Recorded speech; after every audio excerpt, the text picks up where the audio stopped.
Hey, folks, it's been a long time since you've seen us. I know some of you were hoping you'd never see us again, but we're back with this week's, again, Unfinished Business. Your favorite news or movie news and review show commentary.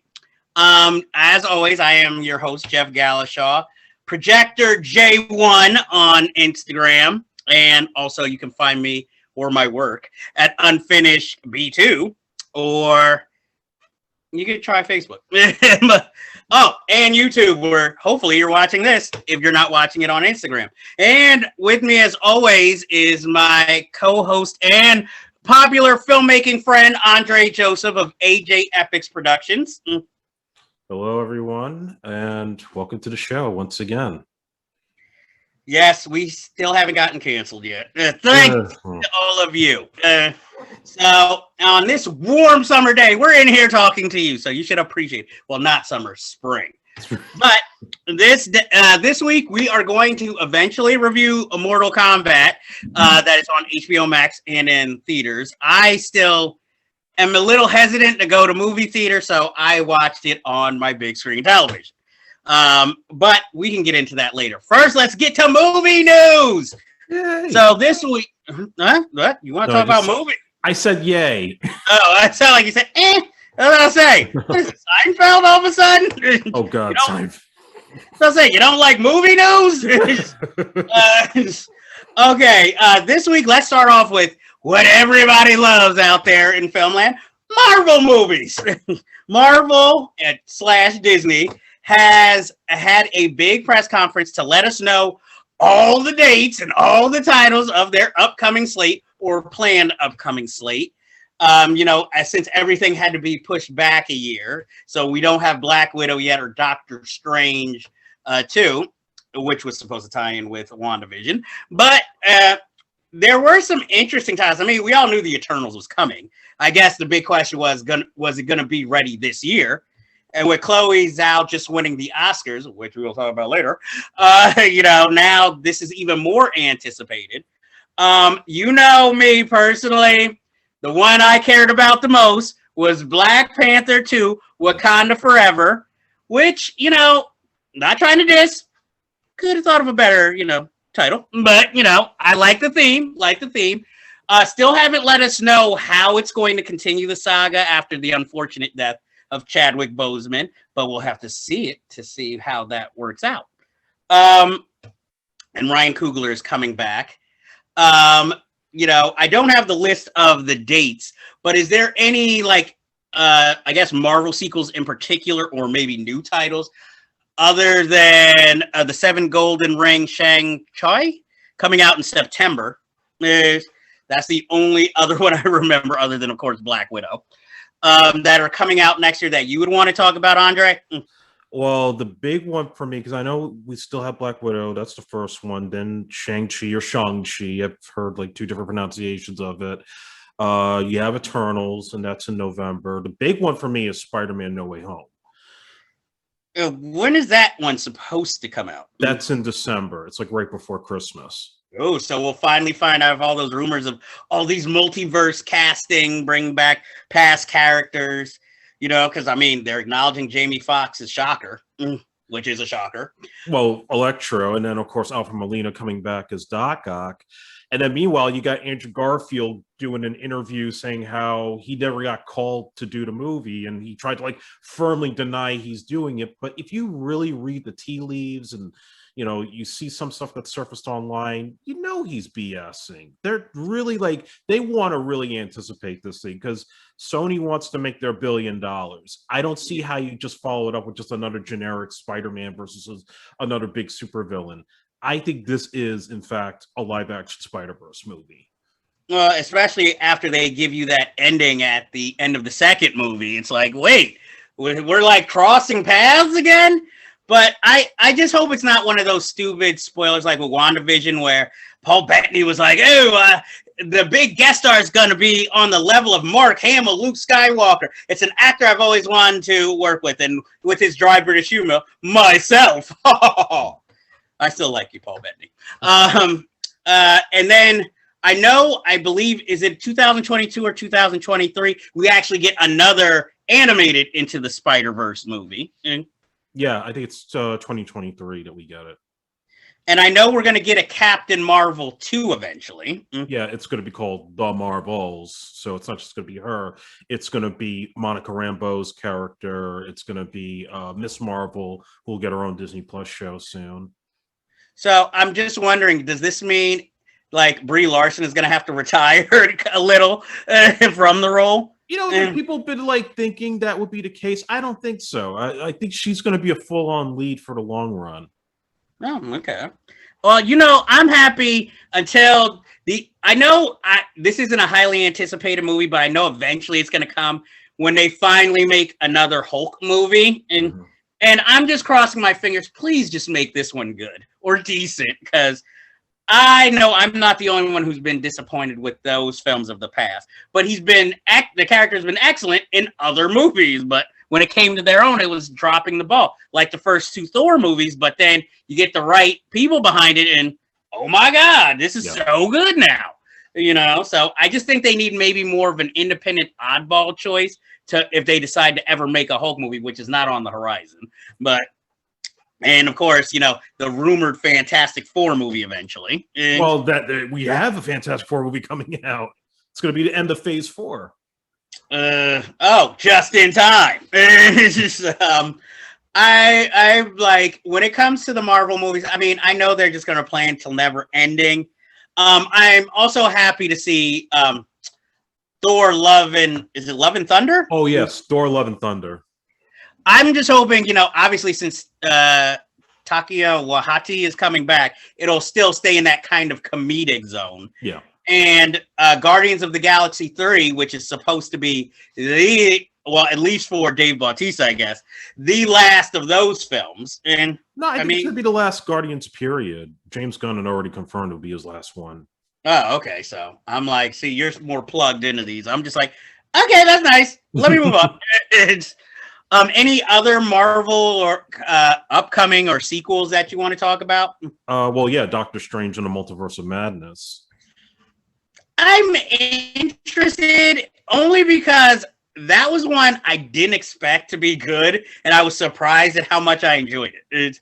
Which, you know, I guess could also go. I wish the same could have been said about Captain Marvel.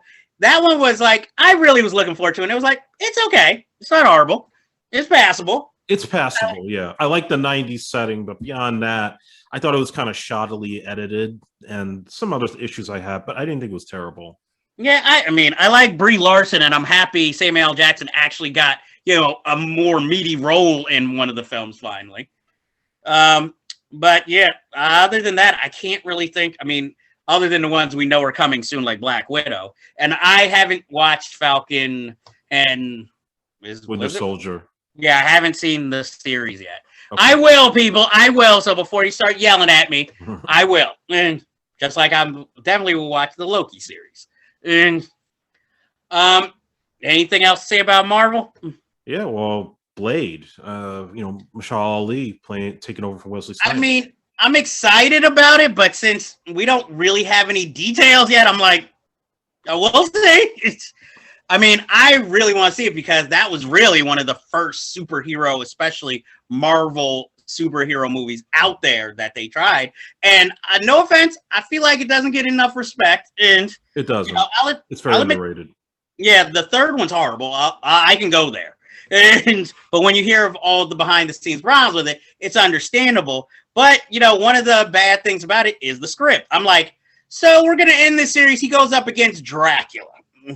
Not only are we going to have him be against Dracula, but you get a muscle-bound bohunk to play Dracula. It's like, yeah, I guess it's a different thought process of casting, because whenever we've seen him in movies, he's either been like really skinny or old or frail, and then they went here like, let's make him a bodybuilder. He likes to drink blood. That's what filled him out. But it was like, yeah, but it makes him a boring villain because it's just like another too big guy for Blade to take down.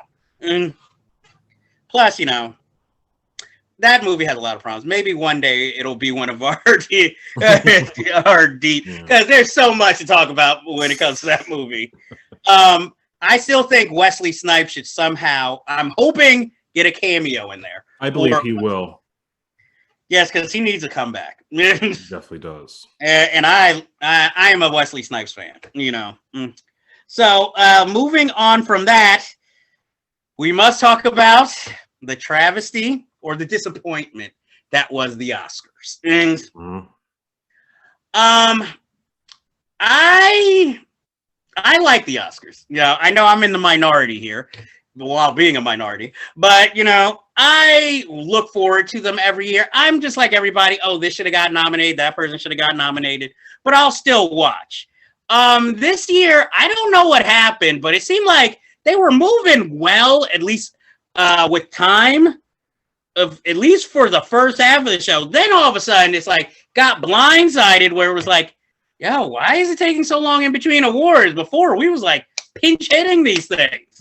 Now it's just like, God, it's been like 20 minutes. When's the next award? And then they started giving them out together. And then the ending, which was disappointing on one hand, because it was like, you didn't give it to Chadwick Boseman?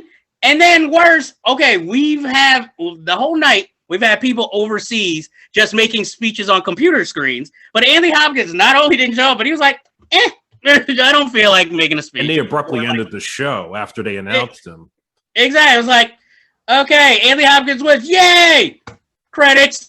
It was like, even and being that this is a movie awards, I would think they'd know how to end it better. Like, okay, just in case Hopkins wins, here's plan C. You know. Well, yeah, plan D would have been to have a monkey come up on screen and give you the finger.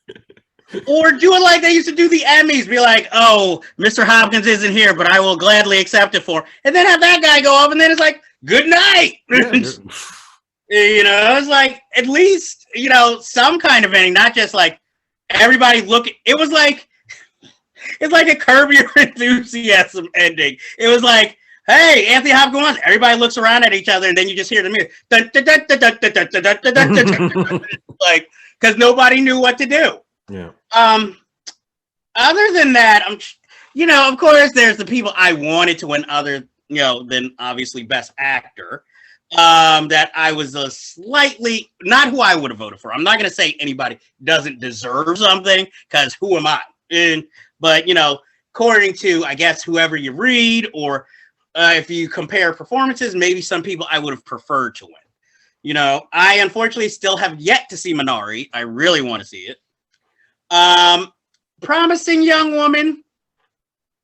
Okay. Carey Mulligan should have won Best Actress. See, that was the only true race I felt of the night, other than Best Supporting Actor, where it was like, all these people deserve their nominations. I don't know who'd win. If it was up to me, I would have picked Andra Day.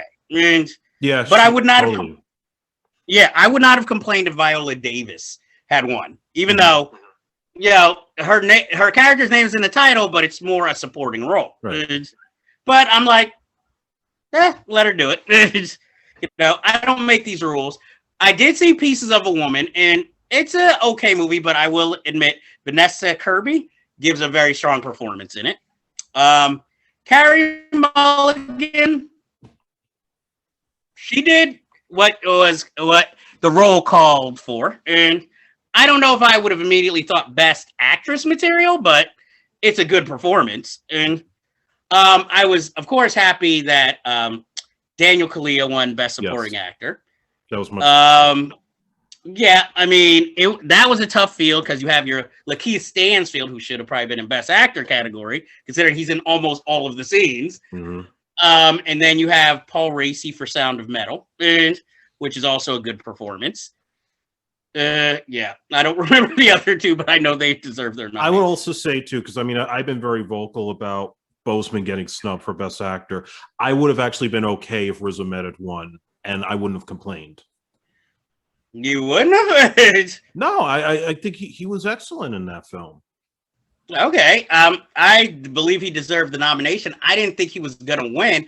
Another problem might have been because he released a movie in Britain, not exactly the same plot, but a kind of similar plot, where he plays like a rapper who has a serious medical condition, and might not be able to resume his music career, and it deals with him and his family dealing with that. So that might have also been a little bit of a handicap for him, but of course that movie so far hasn't come out in the States. So, but I mean, I didn't see The Father. I still really want to see The Father, but from people who've seen it, they do say Anthony Hopkins is very good at it. So, I mean, like I said, I really wanted and expected Chadwick Boseman to win, and it would have been nice. And I mean, even Anthony Hopkins devoted his next day's speech to him. But, I've learned to be disappointed by the Oscars at this point. But I'll still voice, okay, I don't agree with that. Anything else very memorable about the Oscars for you? Or nitpick or complaints? Glenn Close doing the butt with Spike Lee. Which was probably the only comedic part of the evening. Even though I'm sure there were well-written jokes that just didn't come off. And I'll say this. I applaud the effort to do something different given, the year that we've had, and trying to do something that was more grounded than the usual glitz and glamour that they always do every year with the singing and dancing and all the other stuff they do in between. But I mean, I've never been a great fan of the Oscars. I thought this was just kind of a bore this year, the virtual stuff, like you said, half these people didn't even show up, or they couldn't even accept. So it was kind of like it felt like cut and paste. And then to have that whole call at the end to have Best Actor to be announced at the end, and everybody thinking it was going to be Boseman, and then they just swept the rug from under us. That was like probably the biggest insult of it all. So yeah, it was a huge disappointment, and you could see it in the ratings.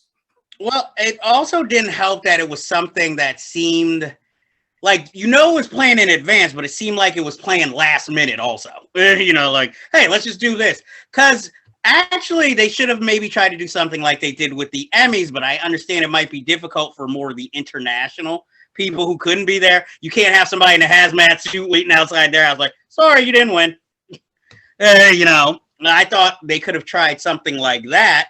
But also, like I said, another reason why I think the Oscars might have had low ratings was usually we have this set date. We have this anticipation.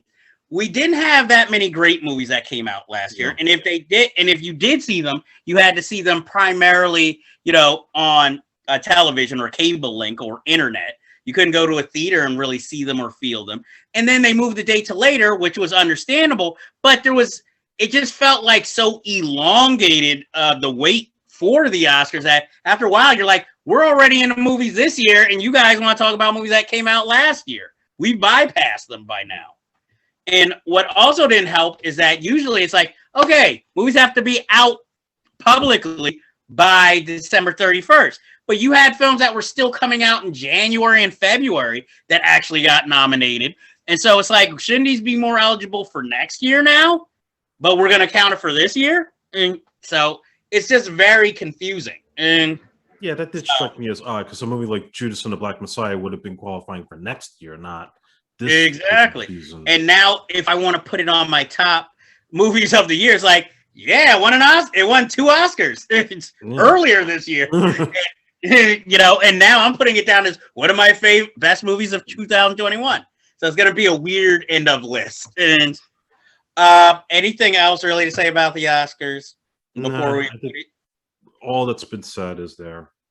Yeah, but you know what? I'm still gonna watch it next year. So that's all that matters to me.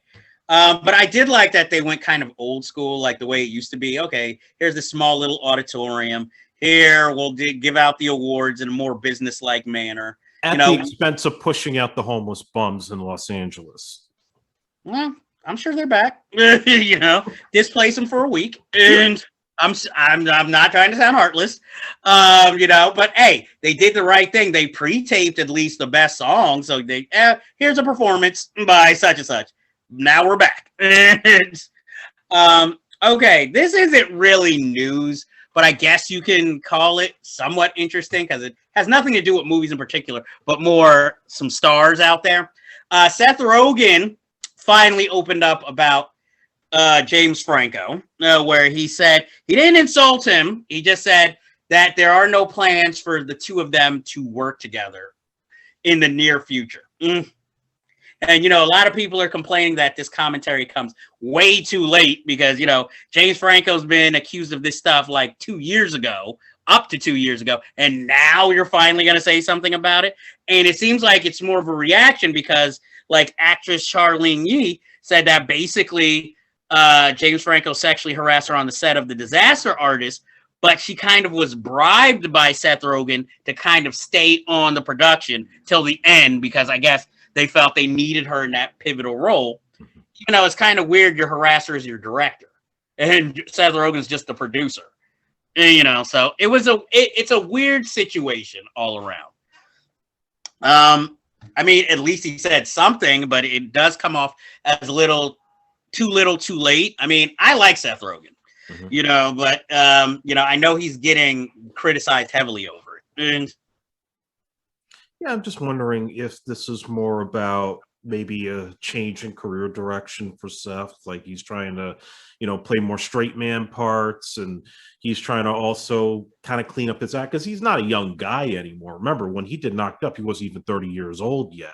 No. So it seems like he's trying to like show this maturity and break away from Franco, who, I mean, we haven't heard a particular incidents that have happened recently in the last few years. He did the Deuce, he did the last season of it, but it definitely is just, it's the sensitivity of Hollywood right now. Just to, you got to walk this fine line and not associate with people that have a shady past. Nobody can forgive as easily as they once did. Well, I mean, that's what like Donald Glover was saying in a tweet. Not exactly that, but he was saying that people who complain about television and movies currently being so boring, it's because that most creators are afraid to be experimental or edgy without being canceled.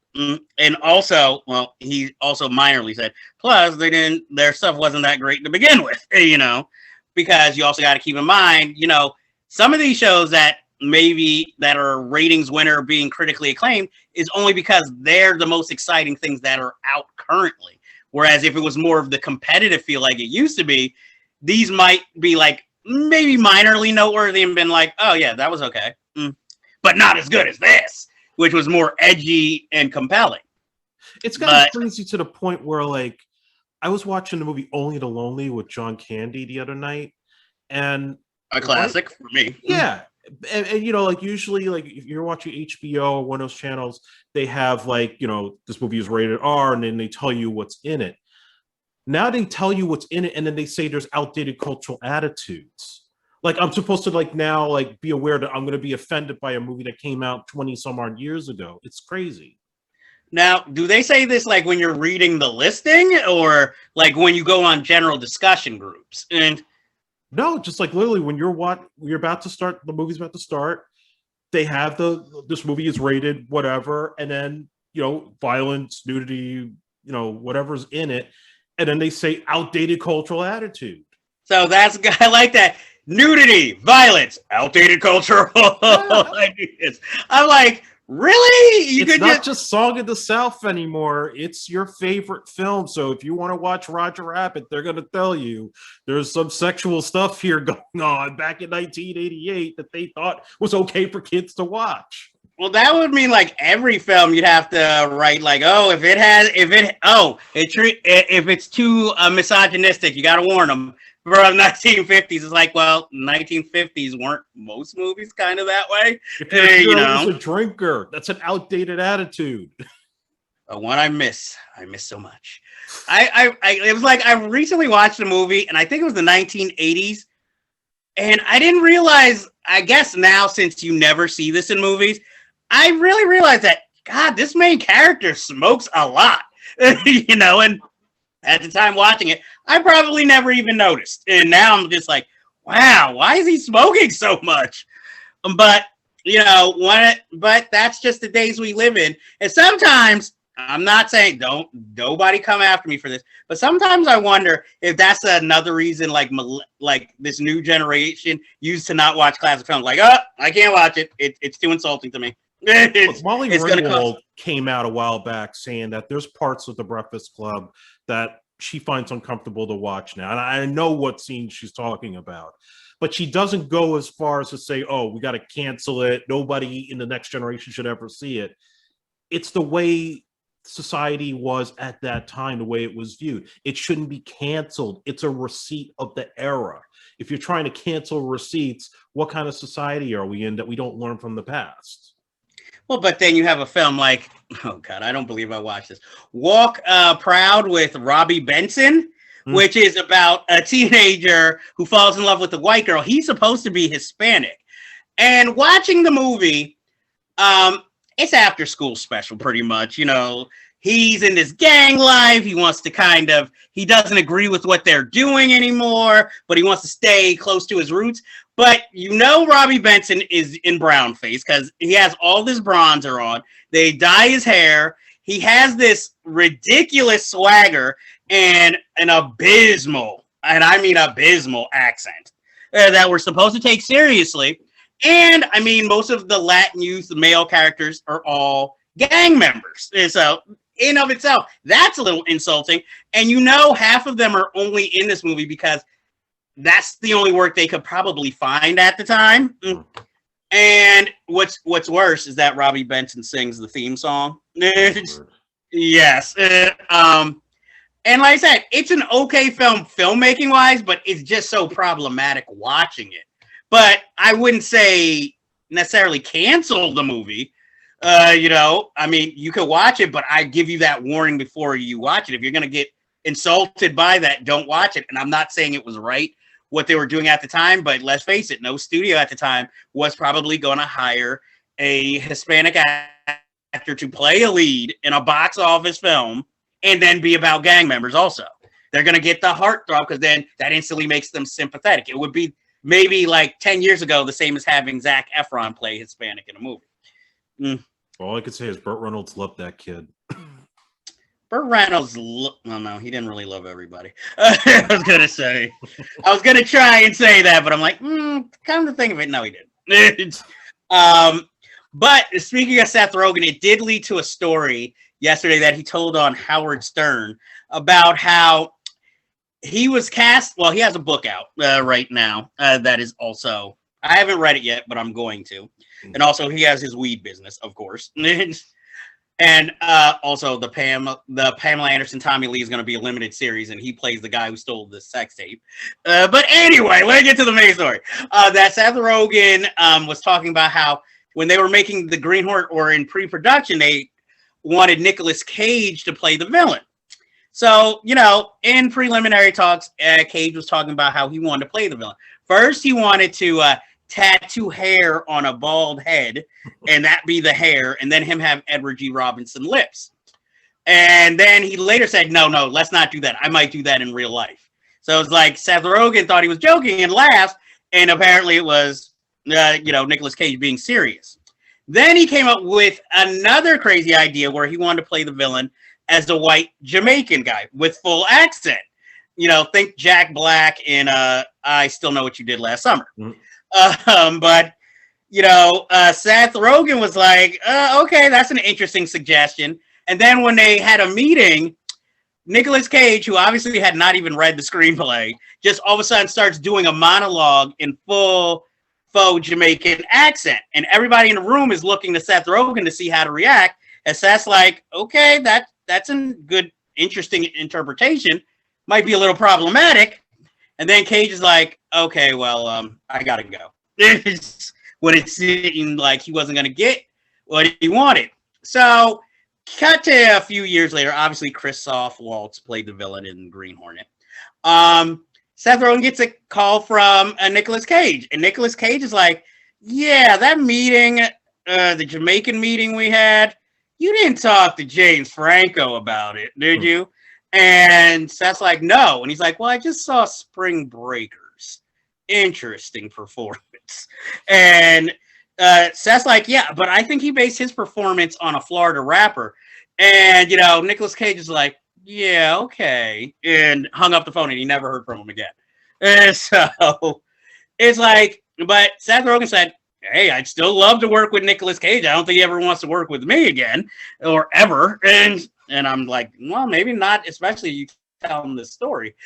So, anyway, it's time we move on to our next subject, which is recent movie trailers. Yes, you love how I just move that around. First, let's talk about the easiest one. The Hitman's Wife's Bodyguard, or the Hitman, or whatever the title is. It's part 2 of the Hitman's Bodyguard. It looks like a typical Ryan Reynolds action comedy trailer. Doesn't look better than the first movie, but it looks interesting enough to say I'd give it a watch. How did you feel about the trailer? Well, I mean, the first one was a pretty fun film. I wouldn't say, I would watch it again on a second viewing, but, it's Deadpool and Nick Fury bantering, what that would look like if they were ever doing that together, their characters. Salma Hayek looks fucking amazing. She never ages a day.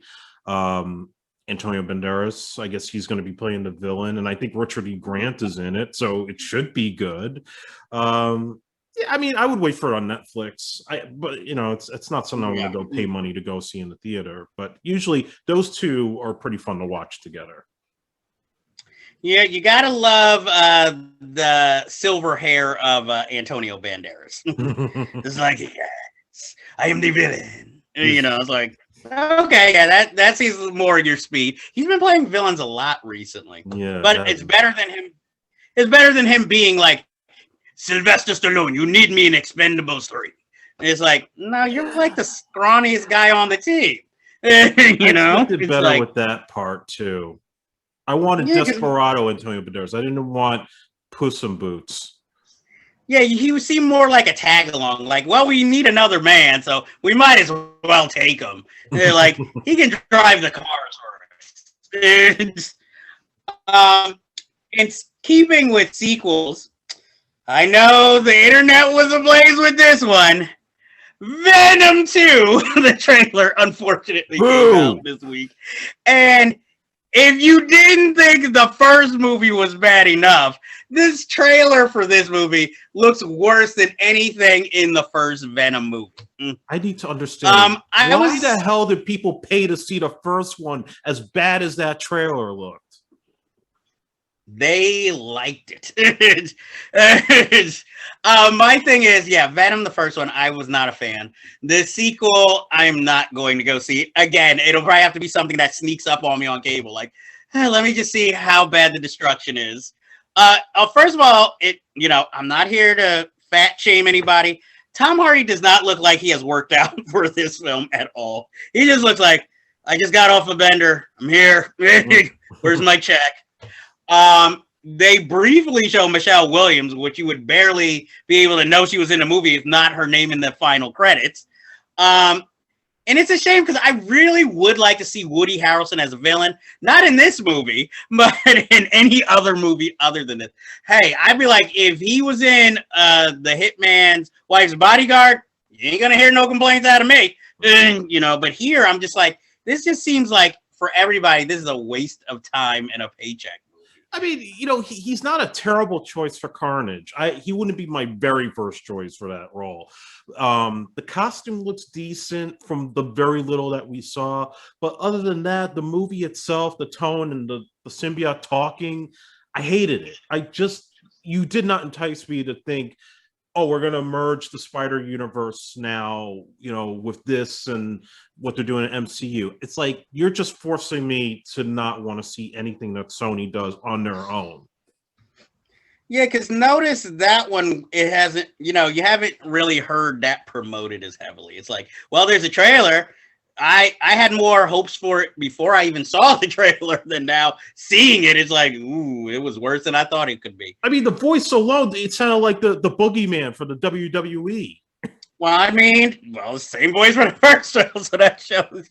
And there hasn't been a new trailer, but like with Morbius, I'm not really looking forward to that because you got Michael Keaton in there, so we're gonna think, oh, it's the multiverse. Who the hell cares? I'd rather see Morbius versus Blade. Why am I getting this shit with Jared Leto of all people? and they keep moving the release date around, which kind of tells you, yeah, this isn't going to be good. And its latest release is in the beginning of January, February, where they usually put films to go make a quick buck and die. They dump the shitter on January, unless it's exactly for life. So you already know that's probably going to be a crash. But anyway, also, because I don't think we can keep kicking it while it's down. We haven't seen the trailer yet, but it's like Knives Out 2 talks make it seem like this is going to be it's a mad world of casting, because you have Dave Bautista, who now has signed up to be in it. Edward Norton has signed up to be in it. Janelle Monáe has signed up to be in it. And Catherine Hahn has signed up to be in it. So it just seems like, I know it's probably you want to build that cast so that anyone can be a suspect. But it's like, I mean, I want to see it, obviously. And I think it's going to be on Netflix. Rian Johnson made like a multi-million-dollar deal with Knives Out 2 and 3. They're both going to be Netflix specials. Okay. I thoroughly enjoyed the first one. I find the casting here interesting. As more details come up, I'll be interested to see it, because we're not going to get a big screen mystery, because who knows when Death of the Nile, the sequel to Murder on the Orient Express, is ever going to come out, especially with Armie Hammer having his problems right now. Too bad we can't get who knows if they'll release it, recast it, kind of totally. And no, unfortunately, unless you're a really skilled CGI artist, be like, oh my god, how did they do that?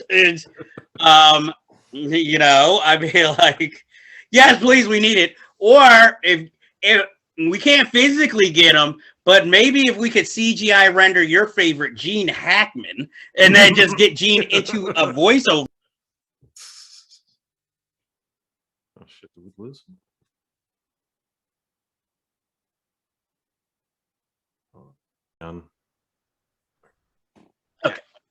Okay. Sorry, folks, a little technical difficulty there. But yeah, so I'm really interested. So, how do you feel about it? How do I feel about what? The Purge? I mean, not the Purge. Sorry, you were on a delay before. I didn't hear you. Oh, okay, yeah. I was asking, how do you feel about the Knives Out sequel? Yeah, no, we saw the first one, and I thought it was really enjoyable, even though, I mean, I have my issues with Rian Johnson in general for other reasons, but I liked the sort of, Murder on the Orient Express, Clue kind of feel to it, and the way that the story doesn't end the way you expect it. So clearly this is going to be that type of Murder on the Orient Express type of franchise. And I'm looking forward to see what they do with it and where Daniel Craig goes. Oh, okay. And finally, out of the previews, the Purge, the latest Purge movie trailer has come out. And I have to say, the Purge movie's kind of a guilty pleasure, because I did actually watch season 1 of the series. But why I admire the Purge movies is because they came up with a movie, the first one, which was an interesting little thriller in of itself. And that was successful enough that they realized, hey, when we make a sequel, let's actually open up this world. And part 2 came through in spades and actually created another action franchise, sort of, for Frank Grillo to play. So we actually see how the rest of the world deals with, the Purge outside and how it affects certain characters' lives. Then they made a third movie where this time we're going to show a little bit how more it's aimed at the underclass and minorities to be exterminated. As, the rich folk are more, following the politicians and Republicans. And it kind of set up this whole thing of what we're going through now with government and, and politics. And it gave Frank Grillo another chance to be an action hero. Then we made another one, and this one is going to go back to the beginning, where they decided to center it around minorities. Why? because I also think that they realize those are the people who actually really enjoy these movies. So we get, a black leads, a black hero with Yvonne Knoll, who was on Issa Rae show Insecure, and even though he's small, he's a believable action hero. I don't know why his character had to be a drug dealer, but hey, I didn't write the movies. But it was a satisfying sequel, and now we have the final movie, the final Purge, where I guess we'll wrap it all up. But I just enjoyed how it wasn't just, none of the films were basic sequels, building upon something and had something to say, even if it was just a certain storyline or a certain satire, supposedly. I mean, I was shocked that Marissa Tomei was in one, and more of a supporting role, But yeah, that's my feeling with The Purge. I'm probably not going to see it in a theater, but hey, as soon as it hits cable, I'm there, or streaming. How do you feel about The Purge or the Purge sequels? I kind of want to be careful with what I say because I know James DeMonaco, or at least I met him before the first Purge movie came out. So he kind of mentored me just a little bit before he hit it big. If you want to take a pass, we can take a pass. No, I'll be honest and say what I feel. I think, like you said, it went from sort of this self-contained storyline, with Ethan Hawke and the family trying to defend themselves on Purge night, and then it expanded the world to show more the political side of it, that this isn't just like some normal thing they do in this fictional world, but that this unfortunately could very much happen to us. And DeMonaco definitely interjects the politics that are happening today into those films, and they're like a year or two ahead of where we are now. And then also the fact that I think the last one, which was a prequel, was set in Staten Island, where I grew up. And Staten Island, I'm just going to fucking say it. It's MAGA country on the South Shore. Like, I'm on the North Shore, which is more diverse. Okay, so they're like, they're into that stuff. And it just is what it is. But that's kind of what he's catering to and what I think he's trying to say with these films. And, it's like any other horror franchise. You do more of it, then it kind of gets diluted. But the first three had a pretty good arc, I got to say. I didn't watch anything after the third one. That will bring us now to finally, I know for some people like, yes, finally, the meat and bones. Or the meat. We are going to review the latest Mortal Kombat movie that premiered on HBO Max and can be seen in theaters. But where I saw it.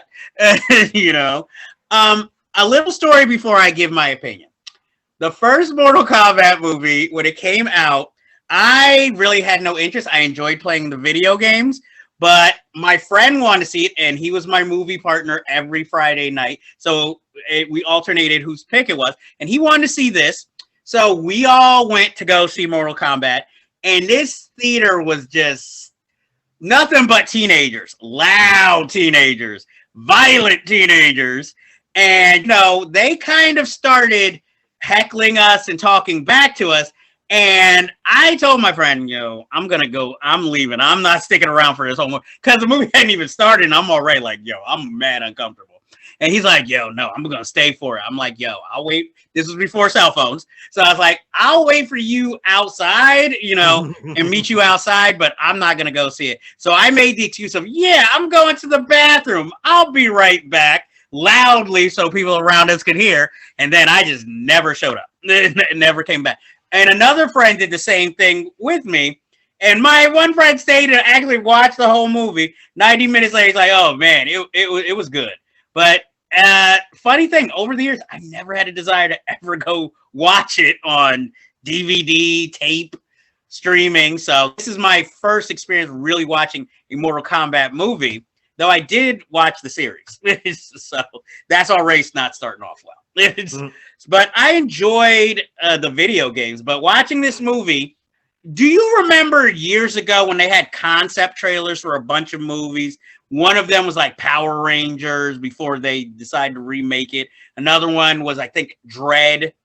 And one was actually a Mortal Kombat movie. This is what it reminded me of, because it felt like all the action sequences and the gore was like, yeah, this is what the fans wanted, but that's all the movie has going for it. The story is stupid. The fighting scenes aren't even all that impressive. If anything, again, it's more about the special effects involved in the brutality shown on screen. That is more the impressive. And no Johnny Cage, which, we're saving that for a sequel so we can get a big name.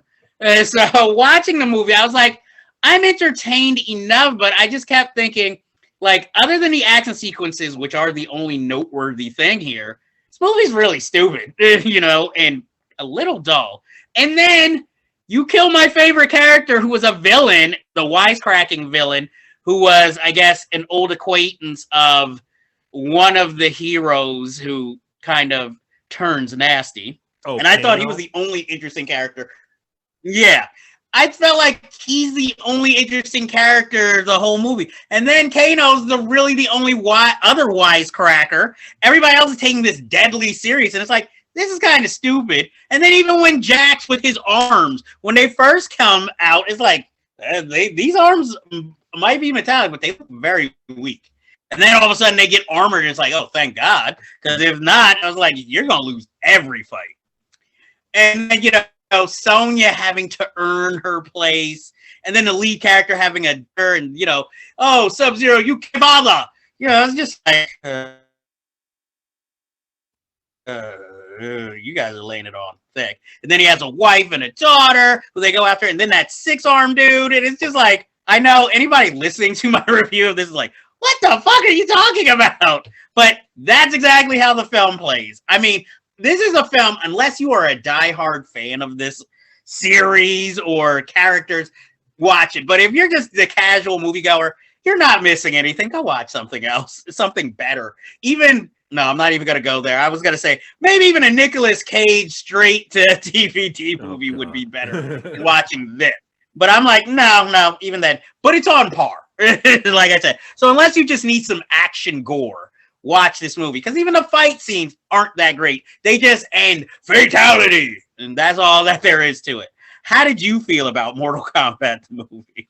I'm on the total opposite side of the spectrum as you. I'm not going to say I'm a hardcore Mortal Kombat fan, because there's a lot of the games like 4 and on that I've never played. I'm like old school. I played the first 3. I played Mortal Kombat Trilogy on the PlayStation.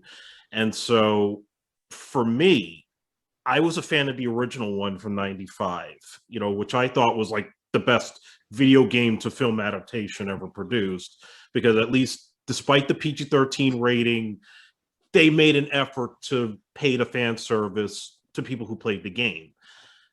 This movie, I think, clearly it has a bigger budget, and I'm with you on the acting. I feel the acting is very weak, especially with like Sonya and some of the other lower level characters. I think Kano steals the show. That said, though, I'll agree. As a fan of the game, I really like this movie. I love the Sub-Zero and Scorpion fight. I like the fact that, okay, you have a character that's totally new as the central focus, and that kind of turned me off at the beginning. But you bring in Liu Kang, we're not shoving him to the side. Like, he still has an important part in this film. And then all the surprises of like different characters that they bring in, different Easter eggs, the fatalities are in it. So it is a gory R-rated picture. And clearly, yes, setting up a sequel, setting up the tournament. I think as a fan, you could see they put in the effort to make something that feels like you're playing the game. And yeah, it doesn't have a great story. Yes, it's not, Shakespearean, Oscar-worthy acting. Nowhere near it. You're getting, what you're getting when you're seeing these films. You're checking your brain at the door, you get your controller, and there you go. You're playing the game as you're watching the movie visually. So I think as a fan, it knocks it out the park, that I want to see more. I want to see who's going to play Johnny Cage, because it's like my favorite character.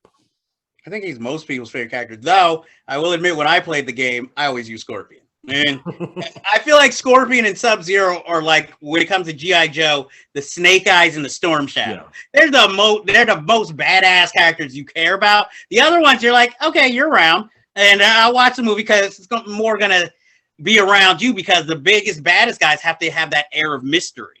Even though we are getting a Snake Eyes origin story, a movie. Yeah, at least said about that the better, but we'll talk about it one day. Yeah, but like I said, this is obviously more of a fan movie for people while like you, I played 1 through 3 on the video games.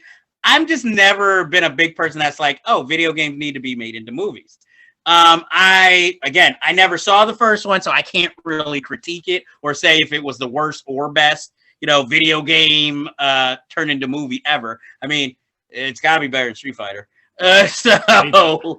Or Double Dragon. Though I don't know, Wanted Dead or Alive, the volleyball game, turned into a movie. It's in the running, and I'm probably the solo person. I liked Doom with The Rock, Though I can't say I was ever a fan of the game, so that's maybe why I like the movie. But I mean, like I said, for me, it just wasn't my cup of tea. I know there's loads of people who love it. You apparently are one of them. So I'm not going to say anything too harsh that I haven't already said. It wasn't made for you, Jeff. It was made for me. Yes, exactly. It was not made for me. For me, it was just, okay, popcorn. I'm like, look, I'll give it this. I was entertained for the 90 minutes it was on screen. I was never bored, like, oh, come on, guys. So I'll be like, a kid that used to go to his grandmother's house, renting the Genesis version and trying to get his other cousin to put in the blood code on a weekend. Oh, that's the fan.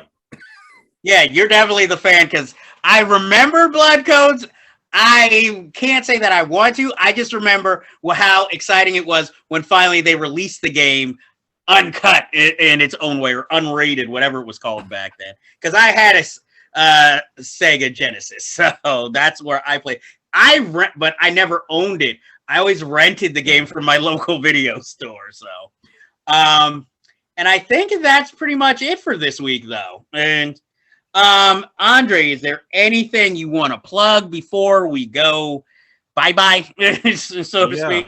So we're in May, and as you know, I mean, I'm a filmmaker, and a lot of my films are on Amazon, but unfortunately Amazon is cutting out their their DVD on demand service. So if you're watching this, you have until June 4th if you want to buy any of my films, except for Vendetta Games, which is still going to be available after. But Saxophonist and some of my other films are not going to be available to buy on DVD. So now is the time to get it. Just go on my website and there's the whole listing. Okay. And do we really need to repeat where the people can find you? Well, follow me at AJEPYX on Twitter and Instagram. I got my website, ajepixproductions.com, and my Facebook page, Andre Joseph, my personal page, or my fan page, just AJ Epix Productions. Well, if any of you were paying attention at the beginning of the show, you know where to find me. But just in case, I also have a Twitter, which is Mr. Universe, all together one. You can find me there on Twitter. You can also find Unfinished Business on Twitter, and also, again, the YouTube page where hopefully you're watching this right now. But before we go, we have plenty of unfinished business to get to. But before we leave, sorry, I didn't say it as enthusiastic. I'm using a lot of energy here. If not, why not? Because it's fucking awesome. Andre, what is your movie that the people must see?